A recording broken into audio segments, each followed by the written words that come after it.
देख रहे हैं पार्थशर समाचार सत्य परमो धर्म। शिक्षक समन्वय संघ के सभी पदाधिकारियों और सदस्यों ने 20% और 40% वेतन अनुदान की तत्काल मंजूरी के बारे में शिक्षा अधिकारी नरड को एक बयान दिया और इसके लिए विस्तार अधिकारी श्रावण चालखुरे ने उन्हें मदद की और शाम 5 बजे 20% और 40% वेतन अनुदान का स्वीकृति पत्र दिया। इसके लिए शिक्षक समन्वय संघ के सभी पदाधिकारियों ने शिक्षा अधिकारी नरड साहब को धन्यवाद दिया। तडोबा अंधारी बाग परियोजना मार्ग पर अनियंत्रित कार ने एक पेड़ को टक्कर मार दी, जिससे कार को बड़ा नुकसान हुआ। जानकारी मिली कि कार में बल्लारपुर इलाके के 2 शराबी थे। जैसे ही वन विभाग को सूचना मिली, बचाव दल ने दोनों घायलों को निकाला और अस्पताल पहुंचाया। वन विभाग के लिए चुनौती यह है कि जिस रास्ते पर वन्य जीवों की भरमार है, उस पर पर्यटक वाहनों की तेज रफ्तार है। मुख्यमंत्री को लिखे पत्र में परमवीर सिंह ने गृह मंत्री अनिल देशमुख पर गंभीर आरोप लगाए और पूरे देश में हलचल मचा दी। मुख्यमंत्री को लिखे पत्र में मुंबई के पूर्व पुलिस आयुक्त परमवीर सिंह ने कहा, अनिल देशमुख ने मुंबई के एक पुलिस अधिकारी सचिन वाझे से हर महीने 100 करोड़ रुपए वसूलने को कहा था। उनके आरोपों के बाद गृह मंत्री अनिल देशमुख के इस्तीफे की भी मांग की जा रही है। हालांकि परमवीर सिंह ने यह आरोप लगाया, लेकिन अनिल देशमुख के खिलाफ किए गए दावे पर कुछ संदिग्ध दस्तावेज सामने आए हैं। परमवीर सिंह के अनुसार अनिल देशमुख ने सचिन वाजे को मुंबई में मिलने के लिए आमंत्रित किया। हालांकि परमवीर सिंह ने दावा किया है कि जिस दिन सचिन वाजे को देशमुख ने बुलाया था, उस समय अनिल देशमुख का नागपुर के एक अस्पताल में इलाज चल रहा था और उपलब्ध दस्तावेजों के अनुसार कोरोना संक्रमण के कारण अलग हो गया था। साथ ही मेडिकल रिपोर्ट से पता चला है कि उस समय देशमुख की तबीयत ठीक नहीं थी और उन्हें बोलने में कठिनाई हो रही थी। इन दस्तावेजों ने आईपीएस अधिकारी परमवीर सिंह के दावे पर बड़ा सवालिया निशान खड़ा कर दिया है। इस बीच परमवीर सिंह ने अभी तक दस्तावेजों की रिलीज पर टिप्पणी नहीं की है। उनकी प्रतिक्रिया के बाद ये खबर अपडेट की जाएगी। मुकेश अंबानी के घर और मनसुख हिरेन की हत्या के सामने बम विस्फोट में सचिन वाजे की संलिप्तता स्पष्ट हो रही है। फिर भी जांच तत्कालीन पुलिस आयुक्त परमवीर सिंह तक पहुंचने की संभावना है। इसलिए परमवीर सिंह ने एक ट्वीट में अनिल देशमुख पर दावा किया कि खुद को बचाने के साथ साथ खुद को आगे की कानूनी कार्रवाई से बचाने के लिए ये झूठा आरोप लगाया है।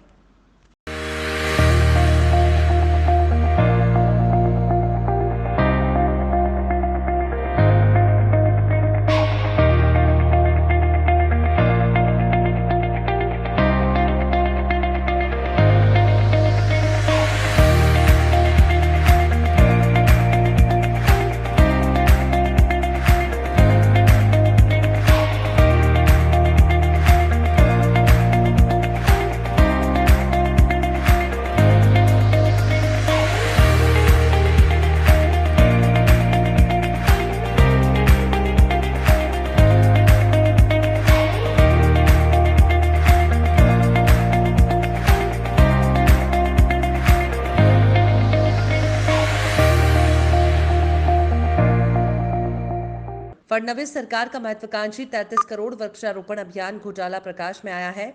ये पता चला है कि वास्तविक खर्च पूर्व वन मंत्री सुधीर मुनगंटीवार द्वारा किए गए अभियान में छिपा हुआ था। आरोप है कि 1250 करोड़ रुपए का हिसाब नहीं दिया गया है। इस संबंध में जांच समिति की बैठक आयोजित की जाएगी। बजट सत्र में सुधीर मुनगंटीवार द्वारा किए गए वृक्षारोपण अभियान की जांच करने की घोषणा की गई। 33 करोड़ के पेड़ लगाने के अभियान के विधायकों की एक संयुक्त समिति द्वारा जांच करने की घोषणा की गई थी। आरोप है कि अभियान में 1250 करोड़ रुपए दर्ज नहीं किए गए। वास्तविक व्यय 3688 करोड़ रुपए रहा है, लेकिन विधायिका ने 2438 करोड़ रुपए का खर्च दिखाया है। साथ ही इस अभियान के लिए विज्ञापन पर 250 करोड़ रुपए खर्च किए गए हैं। ये भी पता चला है कि ये निविदा सूचना जनसंपर्क विभाग में रिकॉर्ड पर नहीं है। विधान समिति की बैठक होने वाली है। 15 विधायकों की समिति के समक्ष इस पर चर्चा की जाएगी। फडणवीस सरकार के दौरान 33 करोड़ पेड़ लगाए गए थे। वर्ष 2016 से 2017 और 19-20 के दौरान वन विभाग ने वृक्षारोपण योजना के तहत राज्य में 28.27 करोड़ पेड़ लगाए। अक्टूबर 2020 के अंत में 75.63% रोपाई या 21 करोड़ अभी भी जीवित है और बनाए रखा जा रहा है। 2017 से 2019 तक वन विभाग ने सरकारी एजेंसियों, शैक्षणिक संस्थाओं, उद्योग समूहों और निजी व्यक्तियों के माध्यम से 50 करोड़ पेड़ लगाने का अभियान चलाया था। इस अभियान के कार्यान्वयन के लिए 2016-17 और 19-20 के बीच 2429.78 करोड़ प्राप्त हुए। मंत्री दत्ता राय भारन ने अधिवेशन में मांग की थी कि इस बात की जांच होनी चाहिए कि 25% पौधे क्यों नहीं बचे। वृक्षारोपण अभियान की जांच विधायिका की संयुक्त समिति द्वारा की जाएगी। अगले 6 महीनों में एक जांच रिपोर्ट तैयार की जाएगी और इसे प्रस्तुत किया जाएगा। उप मुख्यमंत्री अजीत पवार ने घोषणा की थी। दिनांक 22 मार्च जिले में कोरोना रोगियों की संख्या बढ़ रही है और संभावित वृद्धि के मद्देनजर मरीजों के इलाज के लिए सभी कोविड देखभाल केंद्रों पर दवाओं का प्रचुर स्टॉक उपलब्ध कराया जाना चाहिए। अभिभावक मंत्री विजय वडेट्टीवार ने मुंबई में एक वीडियो कॉन्फ्रेंसिंग के माध्यम से कोरोना उपायों और जिला खेल परिसर के काम की समीक्षा की। विधायक किशोर जोरगेवार, कलेक्टर अजय गुल्हाने, जिला परिषद के मुख्य कार्यकारी अधिकारी राहुल कड़ीले, नगर निगम आयुक्त राजेश मोहिते, अतिरिक्त कलेक्टर विद्युत वरखेड़कर, सरकारी मेडिकल कॉलेज के अधीक्षक डॉक्टर अरुण हुमने, जिला सर्जन सेवानिवृत्त राठौड़, जिला प्रतिरक्षण अधिकारी डॉक्टर संदीप गेजाम, खेल अधिकारी विनोद थिकरे आदि बैठक में मुख्य रूप से कलेक्टर के 20 स्तंभ हॉल में भाग लिया गया। अभिभावक मंत्री ने आगे कहा कि कोरोना रोकने के लिए उन नागरिकों की स्क्रीनिंग में तेजी लाना आवश्यक है जो पीड़ितों के संपर्क में आते हैं और उपलब्ध टीकों के अनुसार टीकाकरण में तेजी लाते हैं और उन क्षेत्रों पर ध्यान केंद्रित करते हैं जहां कोरोना प्रचलित है। जिला कलेक्टर अजय गुल्हाने ने बताया कि विभिन्न सुपर स्पीडर्स के 39 समूहों की कोरोना रोकथाम के साथ साथ जिले में मेरा दायरा मेरी जिम्मेदारी अभियान और उपायों के लिए जांच की जा रही है। जिला खेल परिसर में कार्यों को शीघ्र पूरा करने के निर्देश अभिभावक मंत्री वडेट्टीवार ने जिला खेल परिसर में काम की समीक्षा की। खेल परिसर में नवनिर्मित फुटबॉल मैदान 400 मीटर, उन्होंने सिंथेटिक ट्रैक और शौचालय का काम जल्द से जल्द पूरा करने का निर्देश दिया। उन्होंने ये भी कहा कि साइट पर इंडोर गेम शुरू करने की व्यवस्था की जाएगी और साथ ही सुरक्षा दीवार के नीचे एक वाणिज्यिक परिसर का निर्माण किया जा सकता है या नहीं। बैठक में पुलिस अधीक्षक शेखर देवमुख, शिक्षा अधिकारी उल्हास नारद, दीपेंद्र लोखंडे, सार्वजनिक निर्माण विभाग के उप अभियंता SD मेढ़े, राजेश नायडू, कुंदन नायडू, डॉक्टर कीर्तिवर्धन दीक्षित और संबंधित विभाग के अधिकारी उपस्थित थे।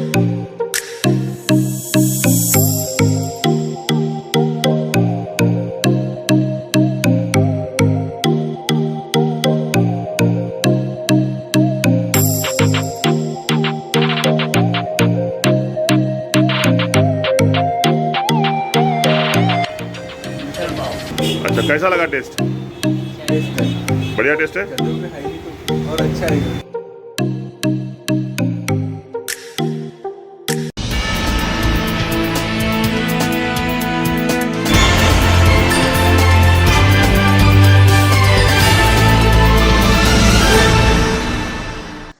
आप देख रहे हैं पार्थशर समाचार, सत्य परमो धर्म। शिक्षक सेना की मध्यस्थता से अभियांत्रिकी कॉलेज का आधा पेच सुलझा। दिनांक 23 मार्च को स्थानिक राजीव गांधी अभियांत्रिकी कॉलेज चंद्रपुर में कर्मचारियों के वेतन को लेकर मैनेजमेंट की एक सभा आयोजित की गई, जिसके बाद में कर्मचारियों ने प्रवेश गेट को बंद करके मैनेजमेंट को एक प्रकार से कैद कर लिया और मांग करने लगे, जब तक हमारा वेतन नहीं मिलेगा तब तक ये गेट नहीं खुलेगा और हम किसी भी मैनेजमेंट के लोगों को बाहर जाने नहीं देंगे। मैनेजमेंट ने अपनी असमर्थता जताई और बताया कि भविष्य में हम 6 करोड़ का लोन लेकर 5 करोड़ का लोन लेकर कर्मचारियों का कुछ वेतन करने की कोशिश करेंगे, जिस पर कर्मचारी नहीं माने और यह आंदोलन काफी भड़क गया। समय सूचकता को देखते हुए शिक्षक सेना चंद्रपुर के जिला अध्यक्ष और गढ़चिरौली के संपर्क प्रमुख राजेश नायडू ने हस्तक्षेप किया और दोनों ही पार्टी को कर्मचारियों को और मैनेजमेंट को आपस में बिठा के सुलह करके कुछ समान मुद्दों पे सहमति बनाई। सहमति अनुसार मैनेजमेंट तैयार हो गया कि हम 5 करोड़ का लोन कर्मचारियों के वेतन के लिए लेंगे और उसका भुगतान संस्था की कहीं की प्रॉपर्टी बेचकर ही करेंगे। उसके अलावा बाकी जो भी मुद्दे थे उसके लिए 3 teaching staff, 3 non teaching staff और बाकी मैनेजमेंट कमेटी मिला के एक नई समिति बनाई गई, जो कर्मचारियों के बाकी मुद्दों पर सलाह मशवरा करके आने वाले समय में अभियांत्रिकी कॉलेज को वापस शुरू करने का प्रयास करेगी।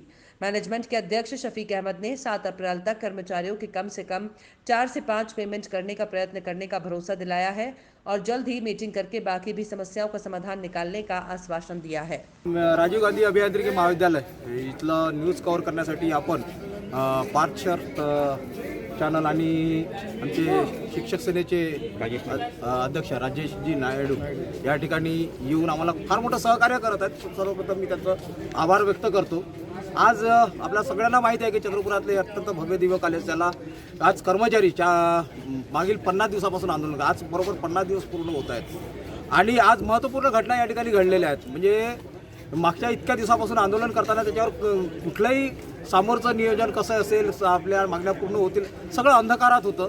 मध्यंतरी राजीनाम्याचे नाट्य घडलेत, परंतु आज त्या संस्थेची विश्वस्त मंडळाची या ठिकाणी येऊन सभा झाली, सगळ्यांसमोर चर्चा झाल्या आणि जे काही ठरलं नाही त्याच्यानंतर काही ॲग्रीमेंट्स आपल्यापर्यंत झालेले आहेत. त्याच्यातून इथे तोडगा निघण्याची आता चिन्ह दिसू लागलेले आहे. आम्ही जे आंदोलन केलं मागच्या 4 वर्षापासूनच्या थकीत वेतनासाठी आणि इतर काही मागण्या आहेत त्याच्यावर चर्चा जोपर्यंत होणार नाही तोपर्यंत कमीत कमी पगारामध्ये आमचे जे पेंडिंग सॅलरी आहेत 30-32 सॅलरी आजच्या तारखेला त्याच्यातले कमीत कमी 10 पगारांनी जमा करावे आणि बाकीच्या चर्चा सुरू कराव्या अशी आमची भूमिका होती. परंतु 10 पगार जमा करण्यासाठी यांचे 2 महिने गेल्यानंतरही त्यांचं नकारात्मक उत्तर दिसायला आज शेवटी या शिक्षक सेनेच्या माध्यमातून आणि सगळ्या कर्मचाऱ्यांच्या एकजुटीमुळे त्यांना चर्चा करावी लागली आणि काही मार्ग याच्यातून निघताना दिसत आहे. तो मार्ग असा आहे, जे ॲग्रीमेंट आमच्याकडे झालेलं आहे ते ॲग्रीमेंट या पद्धतीचं की येत्या 7 एप्रिलच्या आधी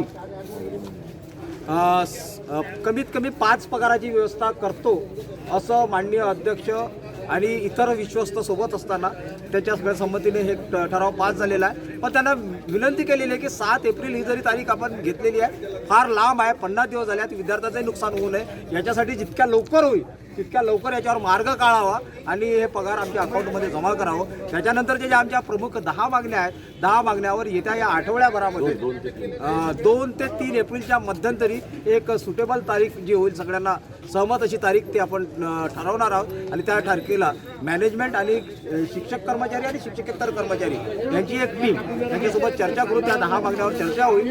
अंदाज असा आहे आणि आशा पण आहे की लवकरात लवकर याच्यावर मार्ग निघावा आणि हे आंदोलन लवकरात लवकर संपुष्टात येऊन सुरळीतपणे चालावं.